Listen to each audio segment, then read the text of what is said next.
প্রাশান্তে বলে গেছি। আর আদিবাসীরা দেখো এখনো তারা কিন্তু গাছের ডাল দিয়ে তারা ব্রাশ করে।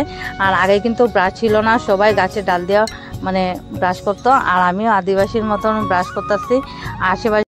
হ্যালো বন্ধুরা, কেমন আছো সবাই? আমি আজকে ছোট্ট একটা ব্লগ নিয়ে তোমাদের সামনে চলে আসলাম। আর আমি একটু বাইরেছি গ্রামে একটু ঘুরতে তোমাদের দাদাভাইয়ের সাথে। আর তোমাদের দাদাভাই এত জোর করতেছে যে কইতাছে যে একটু চলো মনে করে আইবা, একটু ঘুরিয়ে আইবা। তো ভাবলাম না একটু ঘুরিয়ে আসি আর তোমাদের সাথে একটু শেয়ার করি ভিডিওটা। আর এদের বন্ধুরা দেখো পুকুরটাতে আগে আমরা বিয়ের আগে স্নান করতাম। আর এখানে দেখো কুলবড়ই, তো কুলবড়ি তো সবাই চিনো। আর এখনো বড়ইটি কিন্তু ছোট রয়েছে, প্রচুর পরিমাণে বড়ি আইছে এবার। আর ফুলও দেখো খুব সুন্দরভাবে ফুল আইছে। ওয়াও, কত সুন্দর লাগতেছে ভিউটা। আর এখানে প্রায় বাজে 5টা, সকাল 5টা। তো চলো একটু সামনে যাই, তোমাদের সাথে মানে তোমাদের একটু দেখাইতেছি। আর এখানে দেখো একটা গাড়ি আইছে, তো আজকে শনিবার, তা আমবাসা যাইব।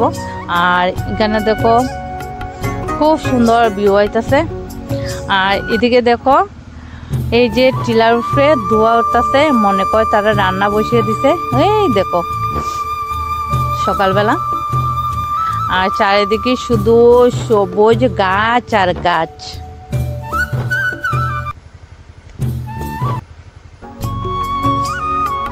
আর এদিকে দেখো কারকুল ক্ষেত, আর এদিকে এসে ধান ক্ষেত। সত্যি খুব সুন্দর লাগতেছে গ্রামটা।